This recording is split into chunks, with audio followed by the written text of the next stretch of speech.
Do, do, do, do, do. It's And probably live right now. I just don't. It just be live is maybe just a bit behind. Who knows? yeah, It's a couple no times. worries.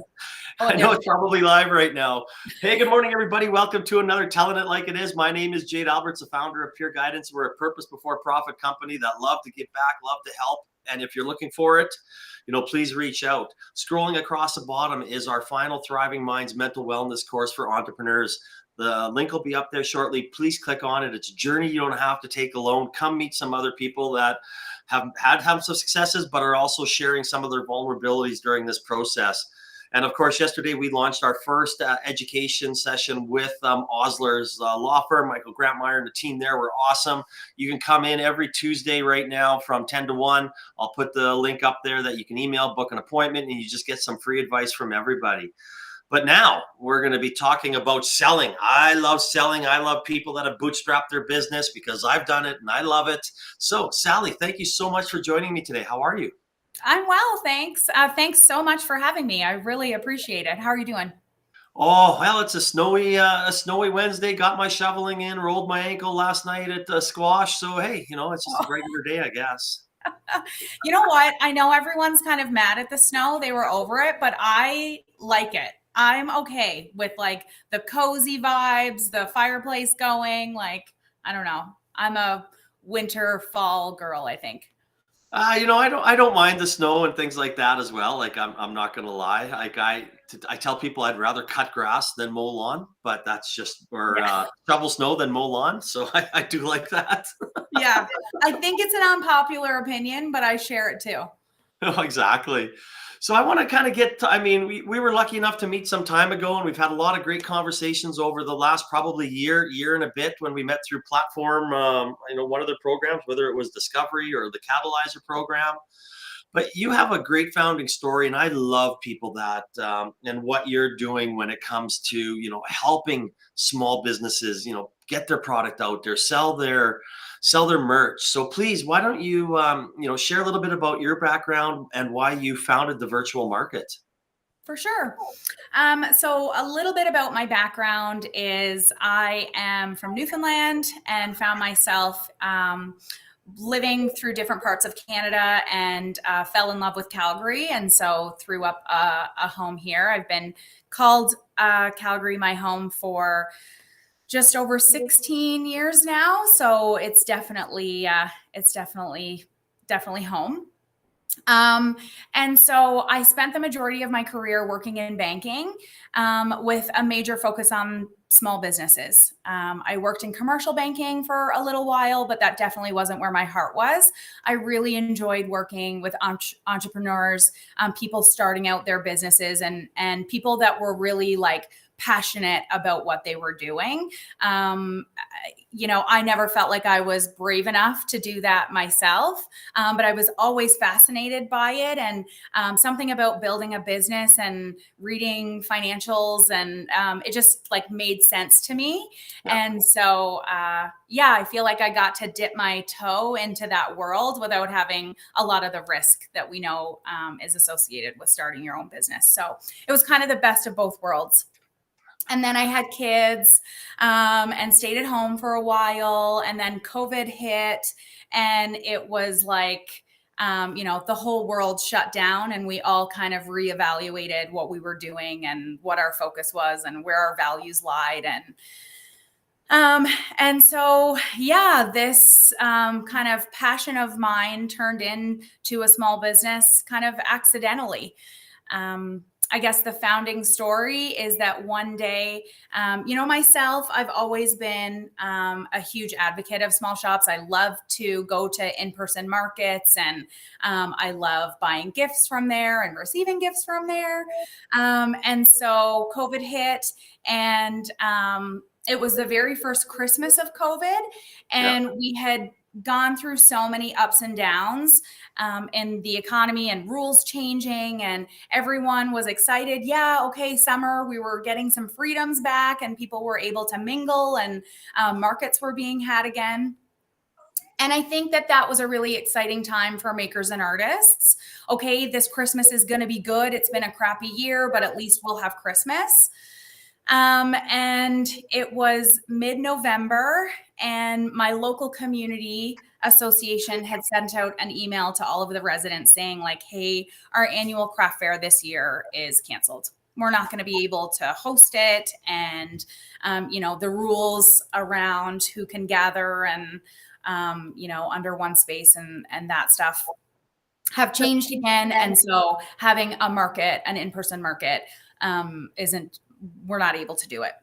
And I just remember in that moment, my heart like absolutely breaking. Number one, I love that experience through Christmas. And so that sucks. But number two, like I also have a deep understanding of the work that small shops put into getting ready for a big market and Christmas. They didn't get ready 2 days before this market. They have been crocheting or, making their products for months to get get ready for, this show. And so we're canceling it, a week before it happens. That's not necessarily helpful to a maker. They have now all of this inventory and no way to get rid of it.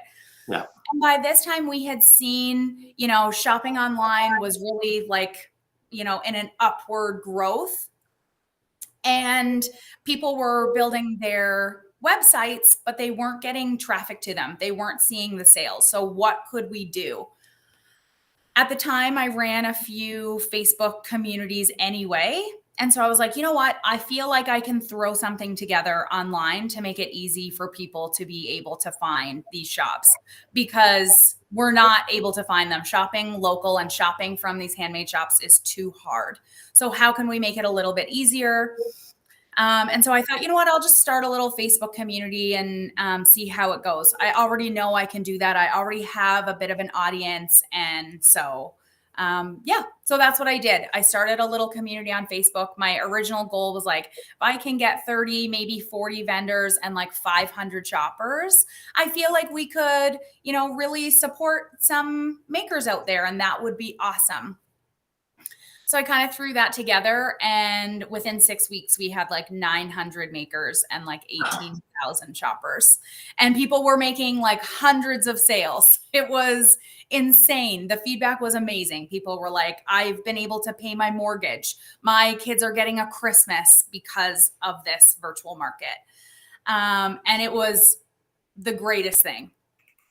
Originally, I kind of thought, okay, well, this was my like good deed for Christmas 2020. Like it's over now. I can kind of check out. And that was really the plan, was to be like, okay, I'm done and move on and, take care. But it was too successful, and it made too big of a difference for vendors. And people were like, no, you're not going anywhere. You have to stay here.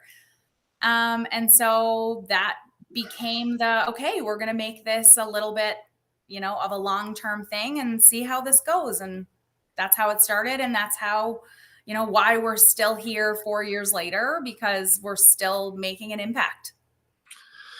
And I love that, and kudos to you for doing that. I mean, and again, a lot of the best businesses come out of something and need a support, and they're like, oh my God, there's something here, and this is exactly what happened to you, and the difference you're making, is applauded, and I love that, and thank you for that.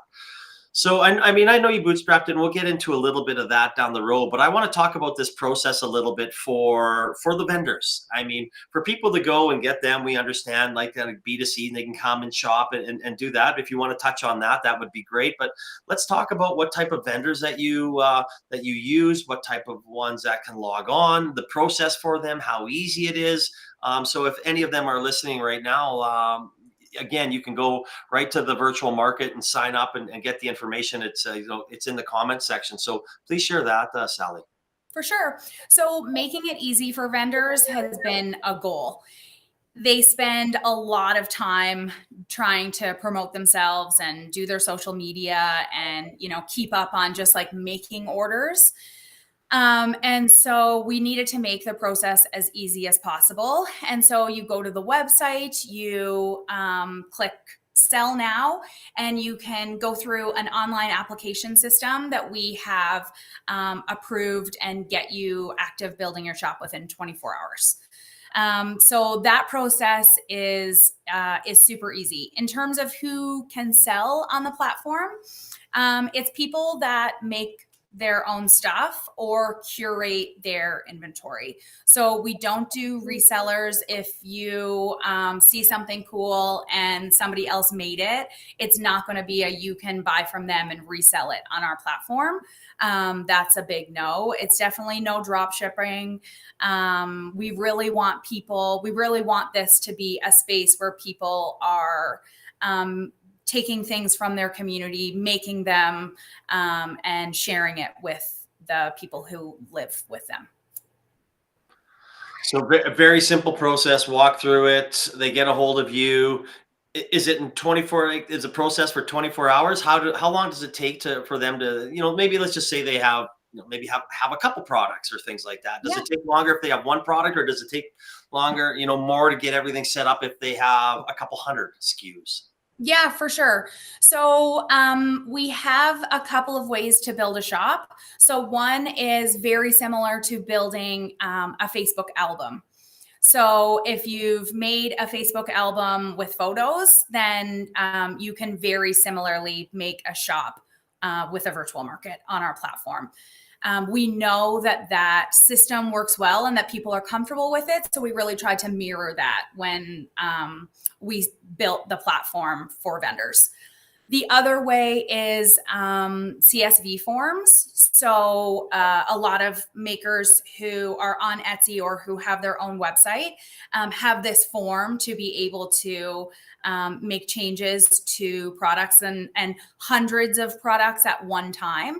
So we have built that feature into the platform as well. So I would assume that building your CSV form up front is very time consuming. But if you already have done that, then uploading it to our platform, you can have hundreds of products on our platform in minutes. Oh, I love it. I love it.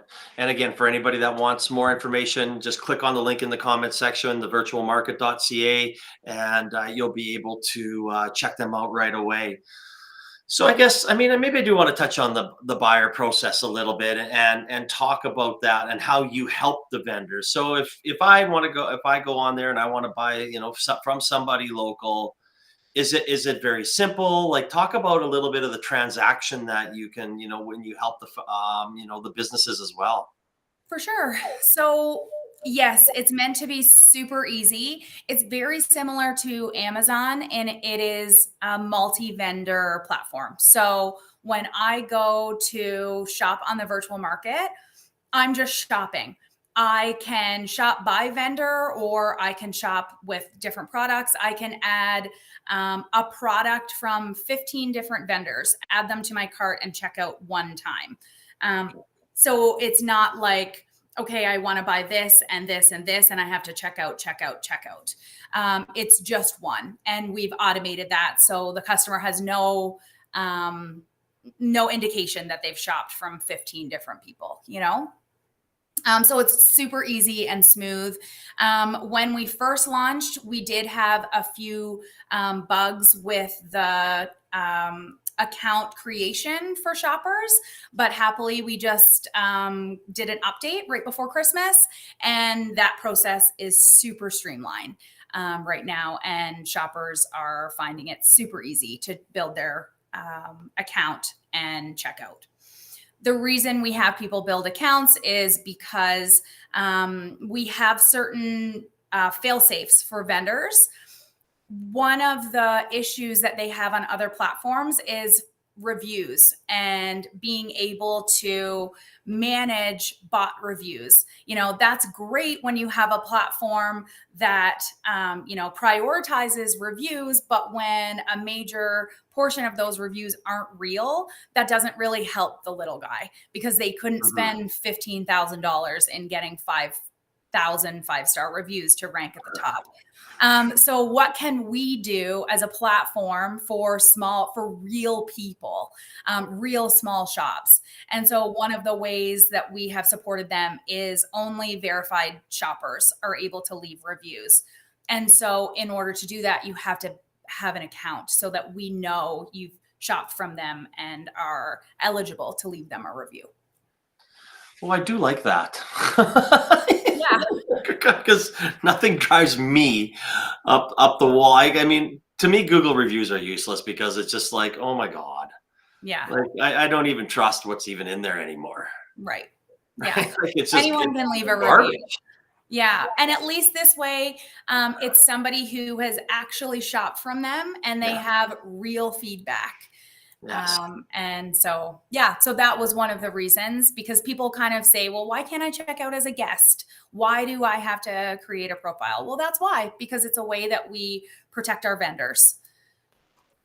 I think that's fantastic. I really, really do, because when I'm going shopping and I'm going to look at, I mean, this is, I literally, both of our girls play club softball. I'm going to be spending a lot of time and all over the place in North America here for the next little bit.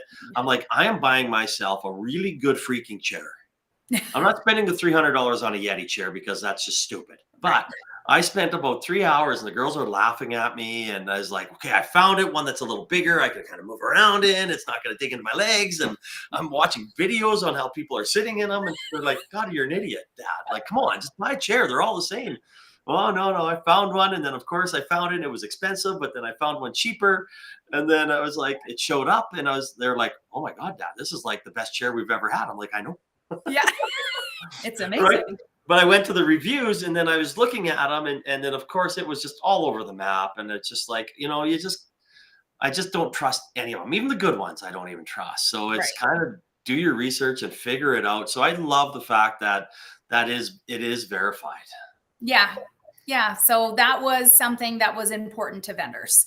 And so that's really how we tried to build this platform, is really like listening to our vendors, asking good questions to really understand what it is that they want in a platform, because there are lots of multi-vendor platforms. That's not a unique idea. And so if the idea itself isn't unique, what can we do in our platform to make us different? And one of those things was to listen to what people actually want and build that. Listening is good. Listening Yeah. is important. We call that all the time. You put your product out there, you listen to what your customers and clients want, and you adapt to it. So I mean, kudos to you for that. Yeah. Well, you know what? It's a big part of it is having really amazing vendors who are willing to give you that feedback. Because it's potentially not a safe space for them. They're using this platform as a way to, grow their business and support their family. And so, what if they give me negative feedback? Is this going to be a safe space where they can do that and not be kicked off tomorrow? Or, so it's been a relationship that has been built over years, that has been built on trust. And I'm super grateful for that, because I don't think I would have been able to get the right kind of feedback without it. And if you don't have trust in your customers and your vendors, I mean, what do you have? Yeah, for sure. Right? Just something that nobody's going to be loyal to and people are going to complain about and never come back. Yeah, absolutely. And I think the trust goes both ways. I trust them that they give me good, reliable feedback that I can make business decisions around. And they trust me that I'm going to hear them. And it's not a waste of their time to talk to me. And they have to trust that I am here for the right reasons and it's to support them. And so like I say, I'm super grateful for the relationships that I have with my vendors. Oh, absolutely. And again, I'm talking with Sally Leonard, the founder of the Virtual Market. Click on their website in the comments section, and you'll be able to find out more about them. So I know you started this, you came out of the banking industry, you helped a lot of, through the commercial and businesses, things like that. You've been able to leverage that knowledge. So let's talk a little bit about, bootstrapping it and moving it forward, because I think it's something that, we don't talk about. Too many people get out there in the last, I think 3 for sure that have been on Telling It Like It Is. It's been a focus of this conversation because I truly believe that you don't need to go get capital. Focus on your business, grow it, get sales, go from there, build something that people want, and then they'll come and they'll support you. So why don't you talk about, some of I mean, obviously there are struggles when you're doing things like that. So, but why don't you talk about why you've kind of done it that way? And then, I mean, this doesn't mean that you're not going to be raising capital, but you've been able to leverage some of the granting ecosystem, that's so awesome in Alberta. Yeah. So, it's been a journey for sure. And I think just organically, the way this business started was very like, okay, let's see what happens. Let's spend some time doing the research and see what that comes up with. Let's, talk to people and see what they say. And so I think there was a lot of time spent doing like research in my business to really understand where I wanted it to go. And I knew in the beginning, I didn't want to ask anyone for money until I knew exactly what it was that I wanted to build and how much it was going to cost me and if I needed it. And so as that process started, I realized how important it was for me to be able to make changes quickly within my business. And so you can have some amazing relationships with investors, and there are amazing ones out there who, believe in what you're doing. And I think all of them initially start out believing in what you're doing. But I know, and, I went to InVentures that very first year, and I was like, had no idea. I didn't even want to call myself a tech company at that time.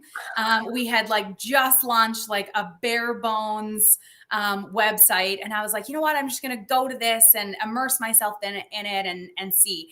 And I remember having conversations with people and listening to people talk and have these amazing investors looking for, for businesses to work with. And it all sounded awesome. But something in me was just like, I don't know. I feel like, what if I can't adjust so quickly? What if I get feedback and I want to make a change and I don't have the ability to do that? I right now could turn around and change my business in an hour if that's what I decided made sense. And every decision that I have made in this business has been based on fact, real information, real feedback.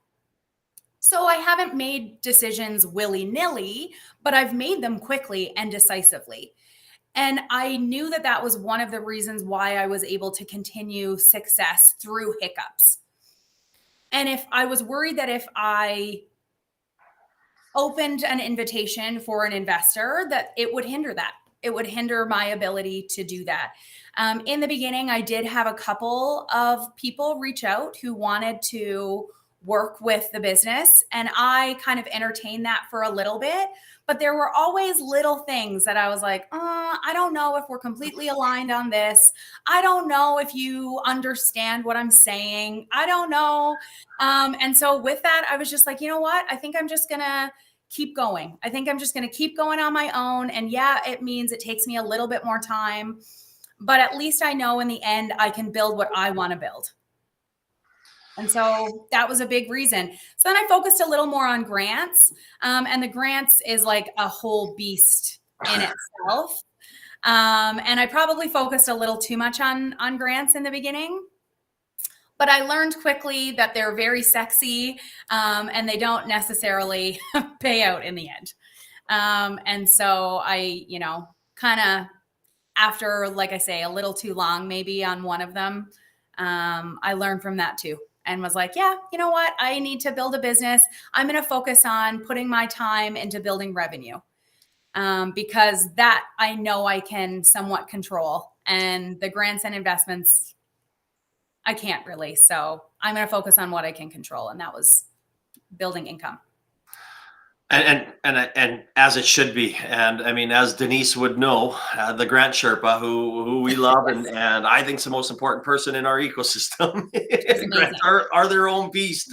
Yeah. She might even steal that if she's listening. I don't know, but we all know we all know people that have, think that grants are easy to get and tough to get, but they are tough and they are time consuming. And we talked a little bit about that before.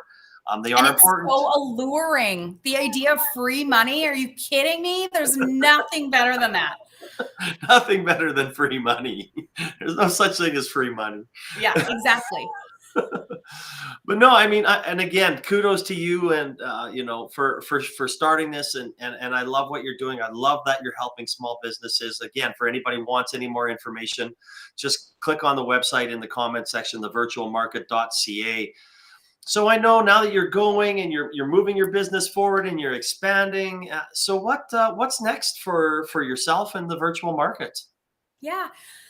So the main goal is always support. That has been why I started this. And that is why in many years to come, what that capacity looks like, I don't know.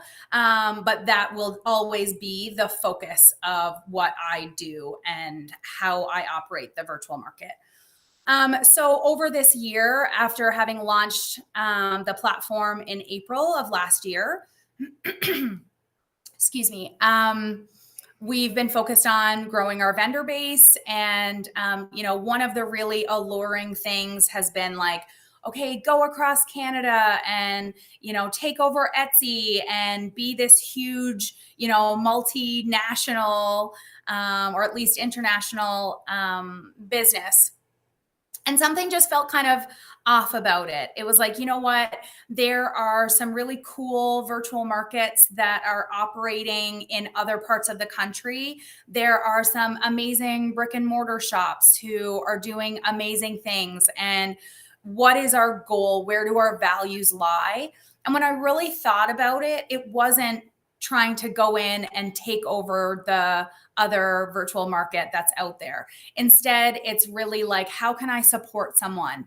And so I have been really fortunate to be able to bootstrap this business. One of the things that has allowed me that is the privilege of being able to volunteer a ton of my time to run this business. Not everyone has that luxury. So I've been able to reinvest a lot of the revenue in building the platform that a lot of other small businesses wouldn't have the ability to do.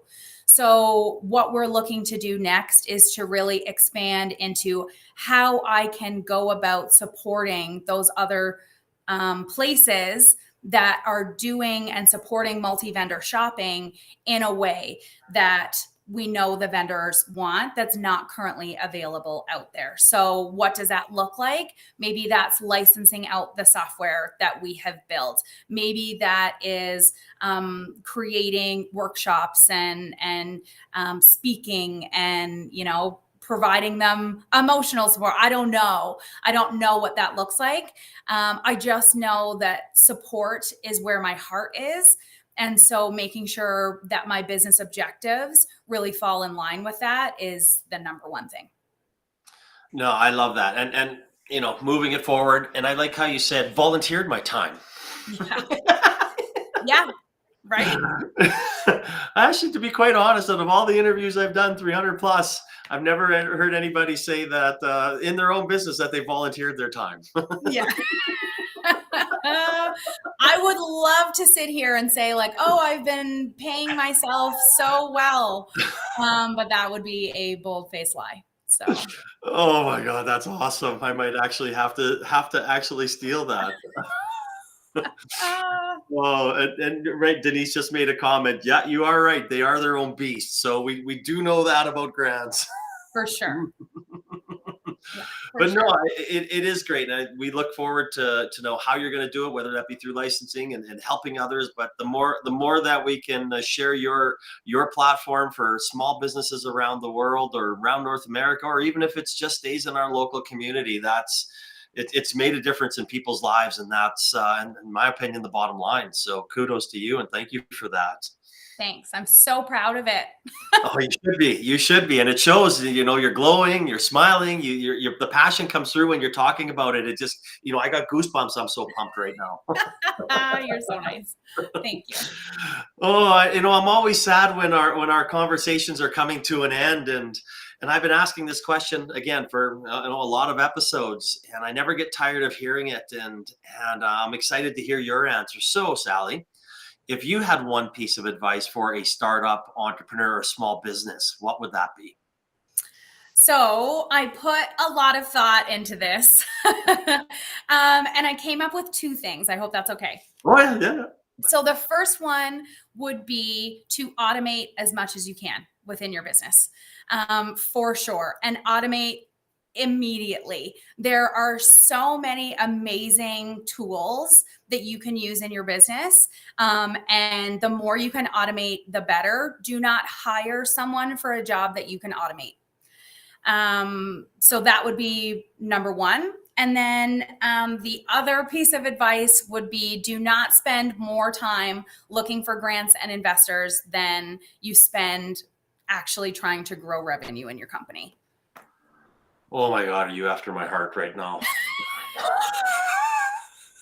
That's why you actually go out and partner with somebody like Denise at Grantmyre that can put together a strategy for you on your grants and do like that and really guide you so you don't waste that valuable time that you have in your business. But on the revenue side, I mean, that's just bang on. I mean, I wish more people would focus on that, like Raheem said a few weeks ago, and I have that clip and I'm going to post it again. I'm going to be posting it probably for years. He said, the month I spent looking for investors was the worst month of my life in my business. And, you know, he probably left $150,000 on the table because he wasn't out there working on his business. He was looking for investors. And he goes like, never again. I'll never, ever do that. And I shouldn't say that. I mean, I never is a wrong word, but again, focus on it, grow it.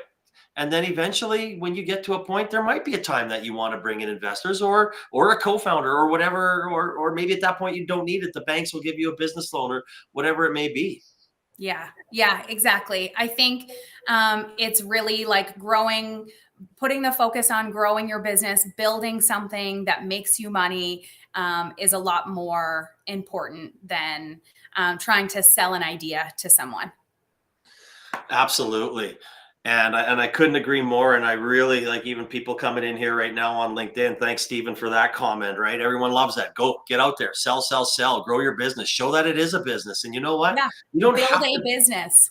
you don't have to make a business that's investable. You make a business that you're proud of, that helps you and your family, puts food on the table, and creates a lifestyle that you want for yourself. And I mean, that is a success in my mind. Mine too. Yeah. Mine too. I couldn't agree more. Oh, absolutely. And Sally, thank you so much for coming on today and sharing your story and for all the great things that you're doing in our community, helping these small businesses become, become their own businesses so they can do the great things that they want to do. I love that. And again, for anybody who wants any more information, the virtualmarket.ca, it's in the comment section. Again, Peer Guidance is in there. Thursday, tomorrow is our final Thriving Mind. So the link is in there as well. Again, if you are a struggling entrepreneur, this is a place for you to come and talk and meet other people that will be vulnerable and open up for you. And of course, you have the support there as well. And of course, speaking of support, every Tuesday moving forward here at Osler, the link's there, email it. You can drop in from 10 to 1 any Tuesday at their office downtown, or you can set up an appointment. So Sally, thank you so much for coming on, sharing your story today. Keep on being awesome. And I know you have to go shovel. I do. And Jade, thank you so much for having me. I really appreciate it. And thank you so much for your guidance over the last year and a bit that we've met. I've really appreciated it. And I can really feel your genuine care in supporting businesses. It's something that my heart recognizes in yours. And thank you so much for the conversations that we've had over this last year. They've been really helpful. I appreciate them. Oh, thank you for the kind words. I really appreciate it. That's there's a lot of Jade Albertses out there, and that just, there's so many people there that can help you and will be there for you. And that's what I love about Alberta and our tech community. So get on your toque and go shovel. You can mess up your hair now and and then have yourself a great day. And I hope everybody has a great day, and we'll see you out there. Take care.